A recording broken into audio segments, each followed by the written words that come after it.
All right, Council, we continue. Yep. Thank you, Mr. Chairman.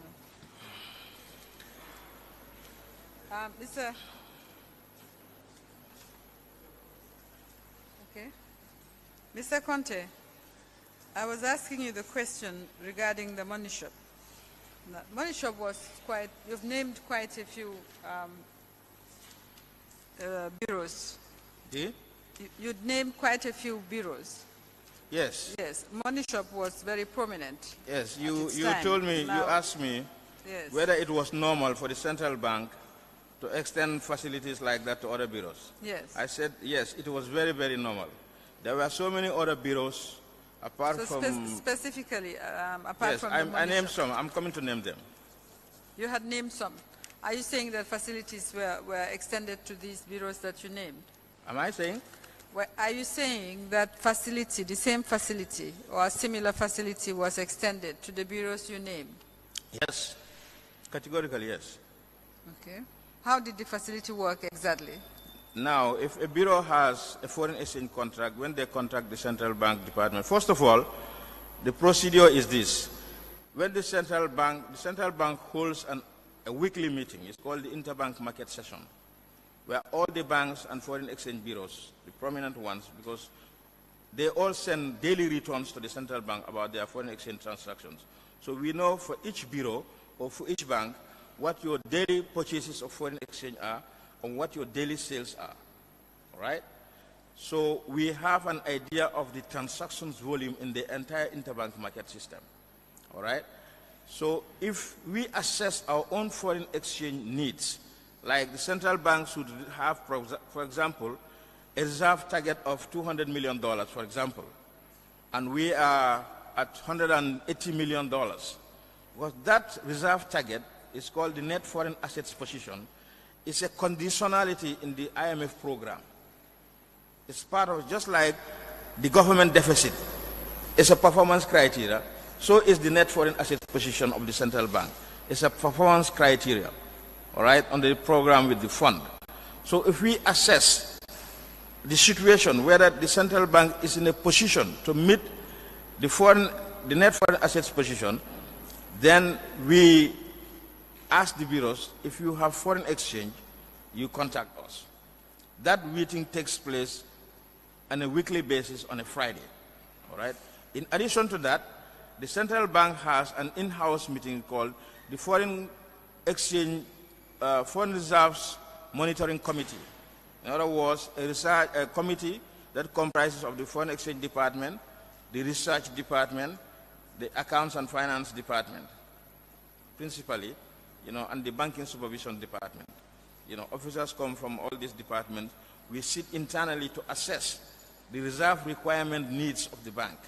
If we should, or the general foreign exchange situation of the country. For example, whether we should intervene in the market to buy foreign exchange, or whether we should intervene in the market to sell foreign exchange, etc.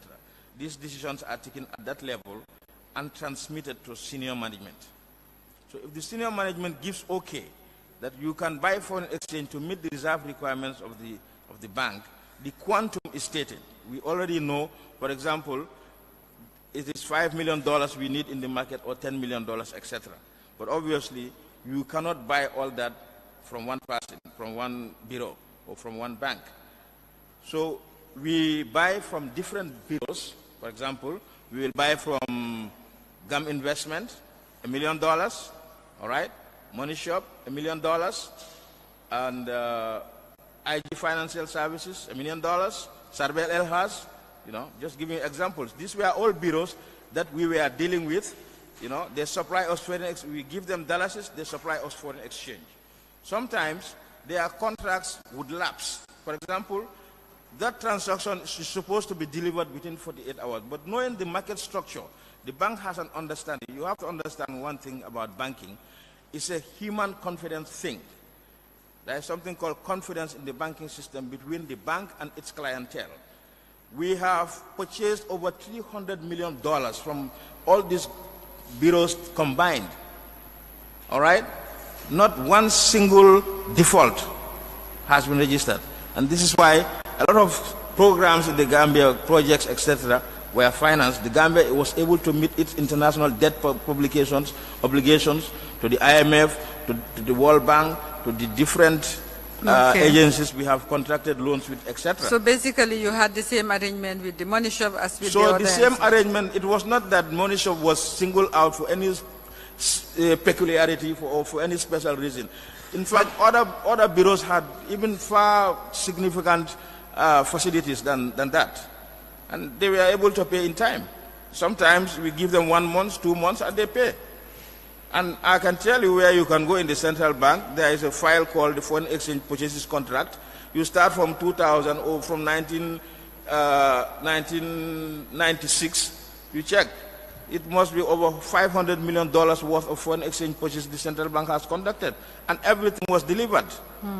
So if only $2 million was outstanding because of the president's interference, I mean, somebody's head was chopped off for that.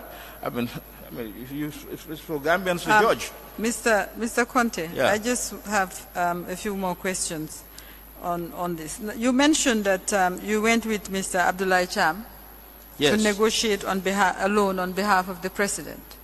Now, how did that come about? That was a private loan. Yes, for that the was. president. Yes. I said that because of the. Now, why would you and Abdullah Cham negotiate? That's what I mean. Yes. Why would you be involved? Why would you have to be the ones to negotiate the loan? All right, I'm coming. I mentioned that when I came from the States, I found a situation at the bank whereby the president was interfering too much in demanding money from the central bank without going through the necessary budgetary process. All right? And I was one of the principal figures who stood out to say that, why don't we figure out a way to stop this? Because this is not normal. It's not regular. You have said all that. Yes. And you said he approached one Sanusi and Vivian who arranged this loan. So I said, because of the document that we wrote to the president's office, pressure was put on him, and he negotiated for a facility, all right, with a bank through this Prince Sanusi, with a bank in Washington. Did you say that you and Abdullah Cham? Yes, wait a minute, I'm coming. Okay. I want you to have captured the entire thing wholesomely. So when he negotiated that facility, he delegated the governor of the central bank to negotiate on his behalf so that the monies will be paid to the central bank. All right? The governor, in turn, all right, which is obviously he's the governor of the central bank, mandated 2 of his officers, the director of finance then, Abdullah Cham, and myself, all right, to go and finalize that agreement with that particular bank, all right, National Savings and Loans Bank in Washington. This is what I said. And the money was paid to central bank. And the money was paid to the central bank. Okay. Even before we left Washington. Sorry. In whose name was that loan granted? In the name of the president or in the name of the Republic of the Gambia? The loan that you went to finalize? It was granted in the name of, I don't know whether it's Yajame himself or the Republic of the Gambia, I think. No. A bank in the U.S. is giving you money on behalf of someone who signed on the loan documents. The president signed also. Okay, so it was a loan he borrowed to pay his own takings out of the his own debt with the central bank. Thank you. That's my understanding of, of the arrangement. Do you know whether he paid off the loan? The president, the ex-president. This is what I'm saying. Even before we left Washington. No, that's not the... Sorry, if you we confirmed that our account was credited with that money. Yes, but did the president repay the loan? Do you know? Or was it the central bank that repaid the loan? No. After that, because I left, I wouldn't know. It was a loan that the president, was supposed to repay. Yes. So after that, I was not in the bank anymore, so I wouldn't know what happened.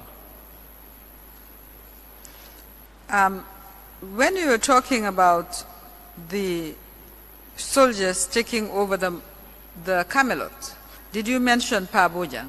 Yes. What did you say? Yes. Huh? What role did he play, if any? Well, he was the one who came and commanded them that we should leave the premises of Camelot, and that the president commanded that it should be closed. Okay. Is it Pa Bojang who was managing Kanilai family farms? Is it the same person? The same person, yes. Did you have, you also said you're sort of whistleblower and, in terms of informing the IMF. Was anyone else involved who can talk to us about this information that was given to IMF? No, I took that on my personal initiative because I wanted to make sure that the maximum pressure was brought to bear on the ex-president. Okay. What specific steps did IMF take as a result? Okay, thank you. Now, when the fund mission came, they had a full picture of that this was what was happening. All right. As part of their conditionalities, when they agreed a program with the country, the IMF normally puts conditions. All right. One of the conditions is to emphasize the independence of the central bank, that the executive cannot interfere, all right, in its treasury operations. And also, we exerted on them to have a meeting with the ex-president, which they did. And they themselves, not us, directly brought these issues to him, you see. All right. And I think this was one of the principal reasons why, for some time until when I left, I was leaving the bank, those kind of activities stopped. Yeah. And I must indicate, when I was leaving the bank, we augmented the reserves level of the bank to close to $186 million. That's what I left there. I found it at $25 million. I took it to $186 million.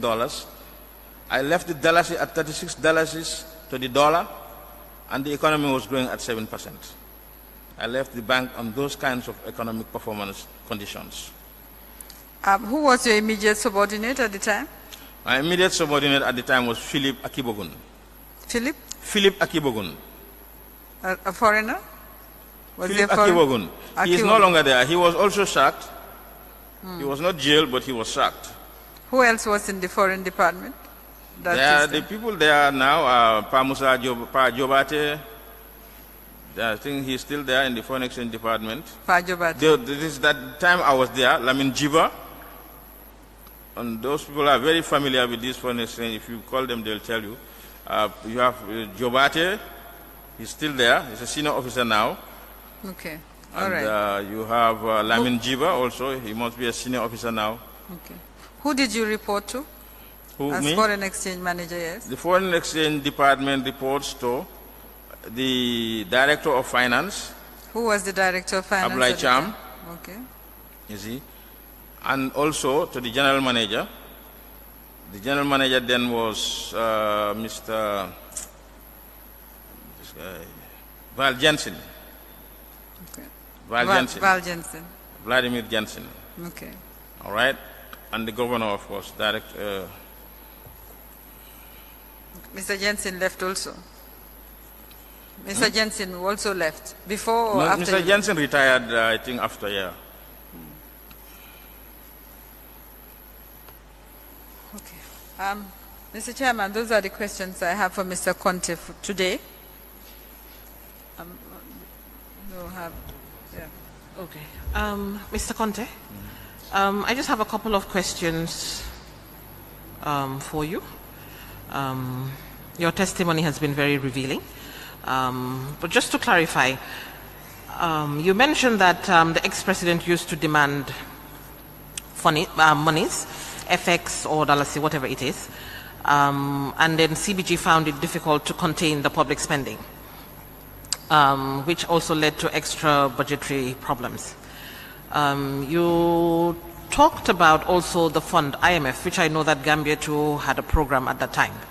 Was there any misreporting to IMF when reports were submitted to conceal the shortfall? No, there cannot be misreporting. As I said, the balance sheet of the central bank is very transparent. You cannot hide anything about central bank operations, whether money is coming in or money is going out. Because there is a daily trial balance that captures all the debits and credits. In other words, the inflows and outflows of funds. So the IMF has historical, what we call, there is a document in the central bank called the Monetary Survey. The monetary survey is, in other words, the consolidated balance sheet of the entire banking system. It captures even what transaction happens at the Standard Bank, or that's how the system is framed. You see. So every movement is captured. There is nothing that can be misreported. This is why, in fact, I felt it obligatory on myself that if we involve them and explain to them the genesis of the problem, they, with their authority as a supranational institution, all right, would be able to handle the issue better with the ex-president than us. We are servants here, and I mean, we all know what was prevailing then. I mean, to impress upon him that this cannot happen, it takes a lot of guts to do. One has to appreciate that. Okay. Going further, you talked about facilities that were granted to FX bureaus as well, which you mentioned that it is a common, or it was a common practice at that time, particularly looking at some of the bureaus concerned. Was there any commissions paid out for FX being purchased? Commissions, no. Yeah, Central Bank does not charge commissions on foreign exchange purchases or on foreign exchange sales. So nothing was charged or paid out? Interbank market transactions are exempted from those. Okay. Going further, you mentioned several of the bureaus. I just want to understand, when facilities are given, do they have to give collaterals, be it property or whatever it is? No. Once it is not normal that we take collaterals from them. Okay. Yes. Okay, so it's all based on trust. It's based on confidence and the track record of that particular bureau in settling its obligations to the central bank. And were there any instances of bureaus not also meeting their obligation to bring back the FX? Because, of course, these are public funds. So if you give it out, you're saying it's based on trust, if I use that word, and confidence. Of course, human beings, somebody could default. Were there any instances of those? Yes, I mean, that's a systemic risk. If you ask me that question, in hindsight, I would have said maybe, okay, you know, but, you know, a system evolves. In fact, if it was after that whole debacle with the Kairaba thing and the executive's interference that a system, I think, has been put in place to safeguard a particular the kind of. But then that kind of system also, it inhibits you, the central bank, to be able to gather the amount of foreign exchange it requires. You see. So there are trade-offs. You see. The other system is based on trust and confidence, but it has proven historically to be very, very effective for the central bank to augment its levels of reserves. I just mentioned that from $25 million, all right, in 1996, we were able to augment the level of reserves up to $186 million, you see, without any default, you see. And it was all by confidence, having confidence in Gambian citizens that, yes, we will empower you, yes, you can be rich, you can be prosperous, but you have an obligation to us and to the country, you know. And that mutual trust, it paid off. So, but there is a trade-off also. I mean, banking is all about risk when it involves money. So that the assessment of that risk is a dynamic process, you see. Unless maybe there is a fealty, like what happened in the situation with Kairaba, you know. And obviously, one can also say that if the executive did not interfere, the matter would not have reached the level it reached. Because the ex-president wanted to seize by all means Kairaba Hotel to make it his personal property. That's why there was a default. You know. But that was just one exceptional case. You know. So if you talk of a total volume of over $500 million within a span of 10 years, all right, and not a single default, my friend, those people who manage those funds, you have to give them credit. That's why this country survived up to today. Well, it is interesting. Going further, just out of interest, you mentioned that about this, you're touching on the Kairaba issue, so I guess I might as well just ask about the facility that was given to Baba Job to be able to source for FX at some point, and then shares were transferred to your name. Out of interest, why why was the shares not put in the name of central bank or an interest? You know, why were you chosen? You've explained your relationship. That's a simple answer. Yes, the please. central bank, as I said, these transactions were of a spot nature. Yes. The central bank normally does not collateralize transactions with the interbank market system.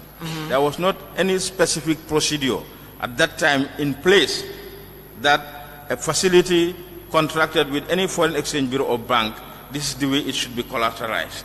You know, there was no such system in place, you see. So, and as I said, systems do evolve. At that time, because of the risk level in the system at that time, we did not think we think about that kind of mechanism. You see. Whether they have put a mechanism like that in place in now, I'm not sure. But at that time, there was no such mechanism to collateralize, you know, contracts for foreign exchange transactions. Okay. It was not a bank policy, in other words. Okay. I'm okay for now. Thank you.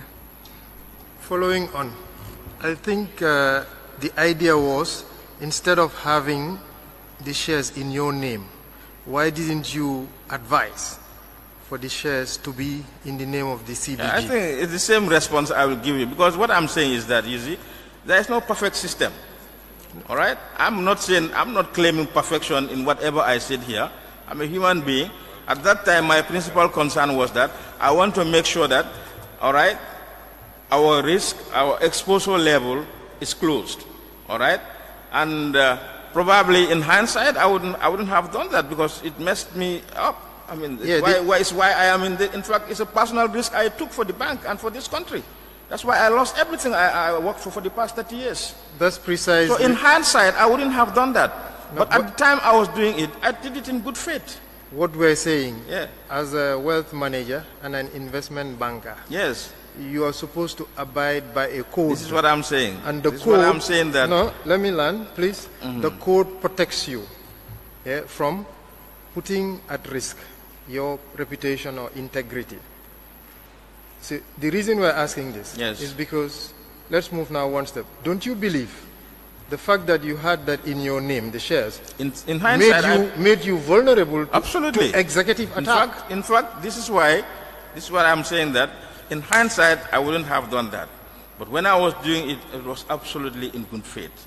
And the entire investigation proved that. I never had an iota of benefit from Kairaba. Yet, I took my name, my reputation, my integrity, and put it at stake. And it cost me to lose everything that I have worked for in my life. Okay. So in hindsight, I wouldn't have done it. Okay. Let's move one level. Secrets.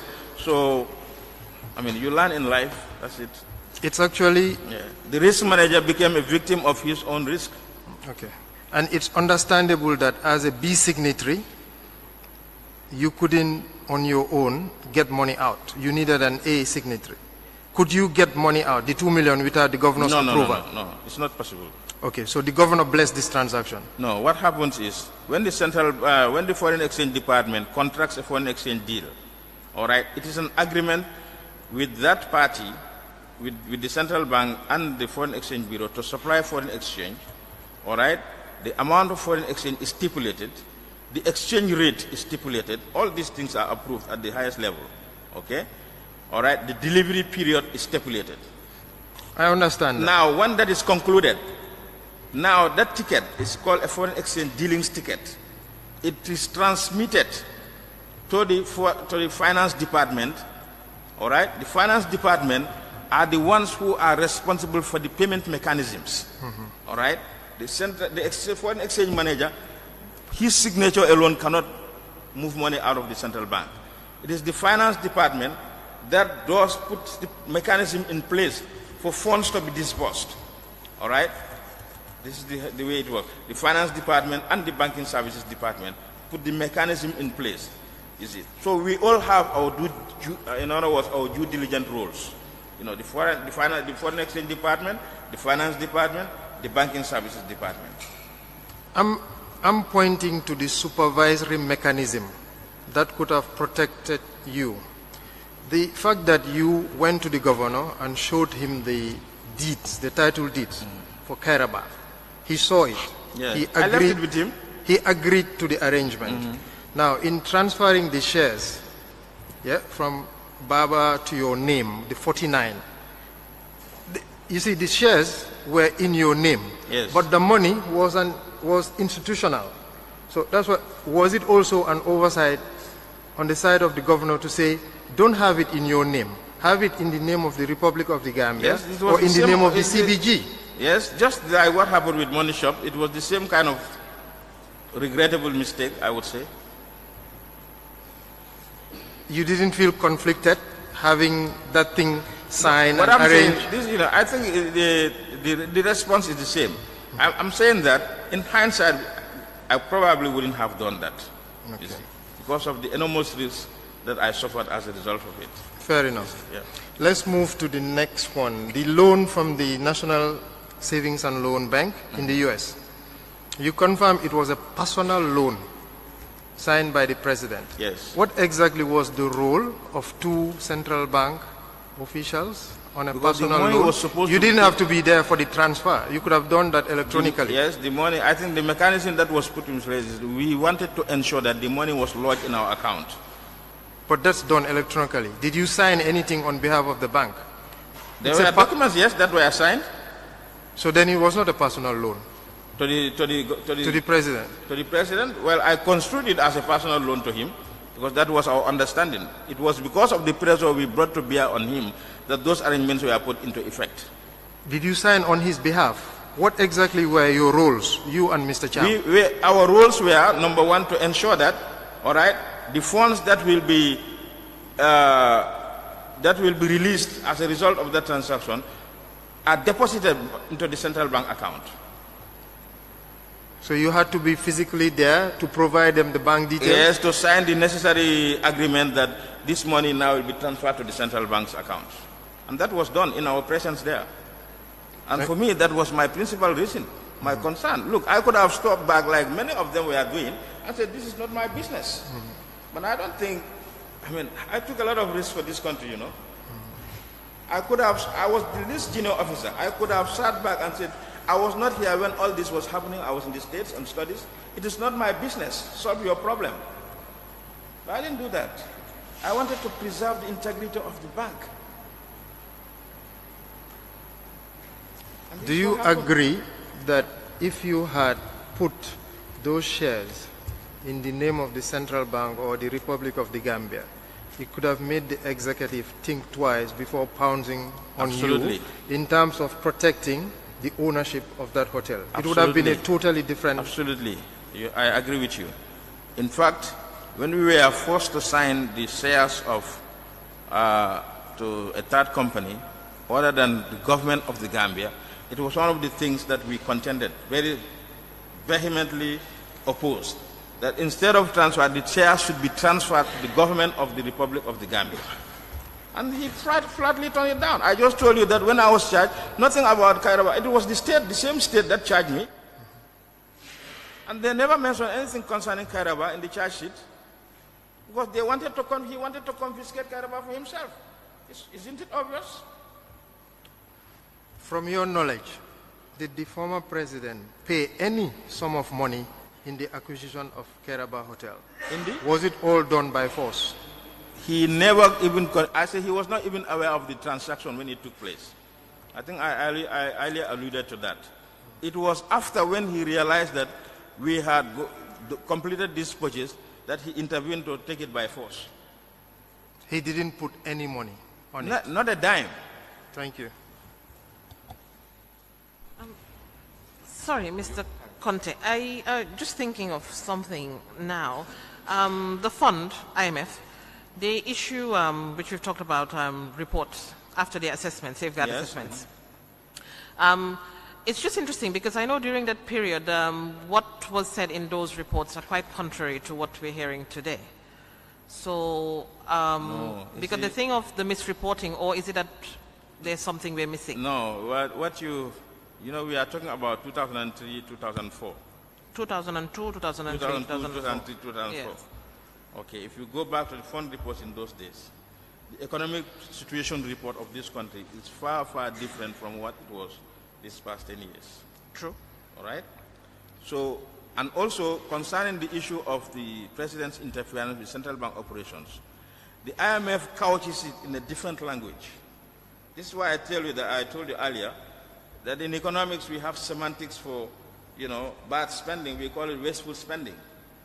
All right? So whenever you hear in IMF phraseology that the government must cut wasteful spending, that's what they are referring to. We know it, that's what they are referring to. And he knows that that's what they are referring to. So it's a question of semantics. But it was made very clear to him that this kind of practice is harming the economy. Okay. Just one question, Mr. Conteh. Apart from, other than the president, ex-president taking money from central bank, did Mr. Baba Job take money from central bank in the same manner? Mr. Job also was designated as a signatory for some time by the ex-president. And after, I guess when they had a problem, his signature was stopped. But I cannot answer those questions for one reason.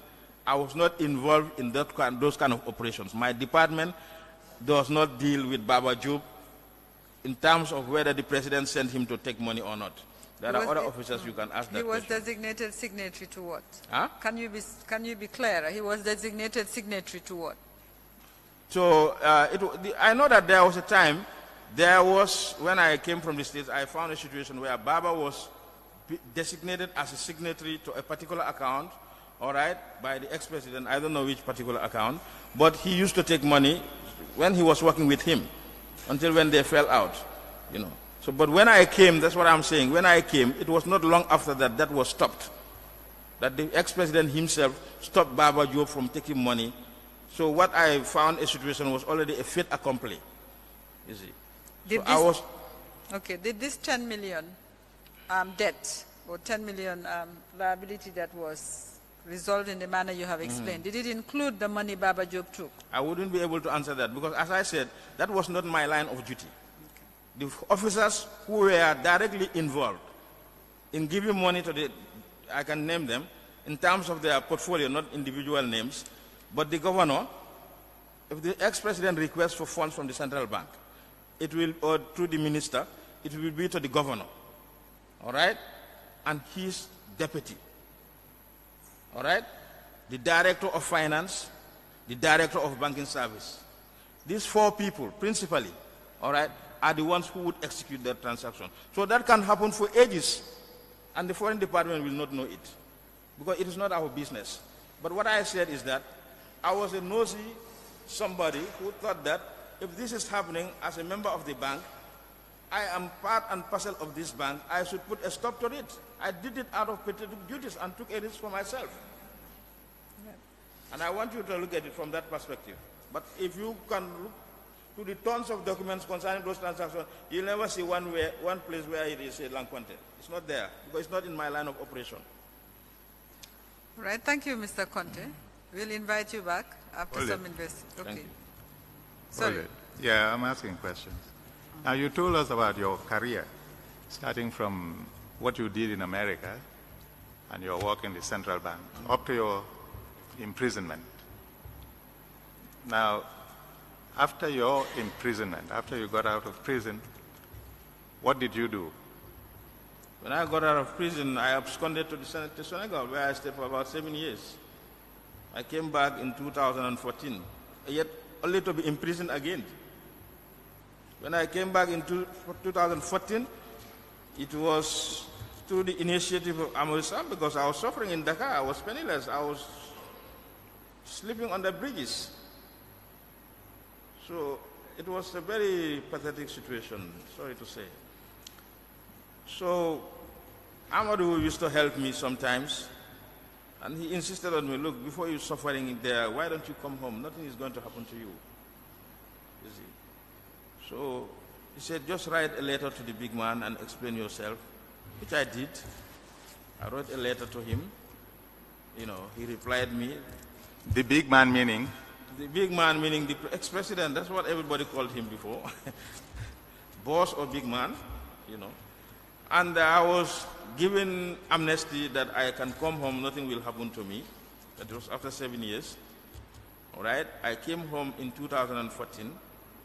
Through Amadou, I was appointed, given a contract. It was a 3-month contract to renovate the Kanilai Family Farms building at the State House Junction, Albert Market State House Junction. There is a building there. It used to be ex-Saiban Amadi building, Bata. All right? I was given a contract to renovate that. All right? The total amount of money given to me was from Amadou, Njoguba, and Sanajaju. It was about 1.4 million. When I finished the renovation and everything, it costed me about $1.5 million. I took about $56,000 of my own money, all right, to add to the renovation. Now, they arrested me, said, who gave me the right to do that? Because I knew that if I did not complete the job, it would be a problem. I scouted for funds up to $56,000. I can bring the police report here. I was totally innocent. It was then, because before I even came, a lot of people advised me, don't come home. It's just a trap for you to be arrested again. So I didn't listen because I was suffering a lot there. So I came, I said, whatever is going to happen, let it happen. I have suffered more than anything else now.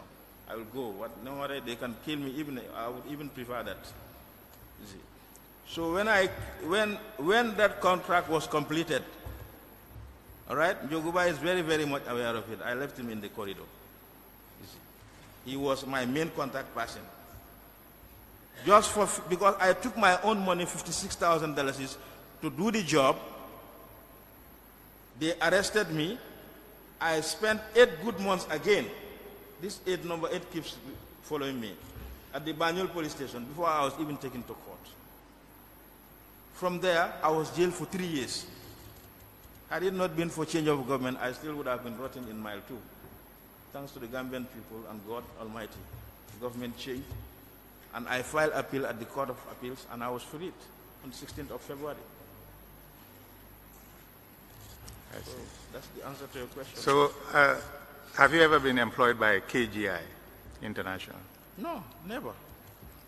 As I said, this 3 months contract to renovate the building, that was it. That was my only association with Kanilai Family Farms. All right. I was never an employee of KGI. In the course of your testimony, you mentioned one prince, Sanusi. What? You mentioned Prince Sanusi. Yes. Now, who is this Prince Sanusi? Prince Sanusi was, I think, the former king of Libya, one of the sons. The king that Gaddafi overthrew. Is one of the sons. You see. So they had a lot of, as far as I could remember, he was the one who actually came to the governor, and we had a meeting, senior management meeting. He said, look, the president has contacted us to help him with a loan facility. And then the governor called us, all of us, the senior members of the bank then, of course the foreign exchange department included, all the departments, and he announced that he is going to help. Their group was called the Falcon Group. I remember clearly.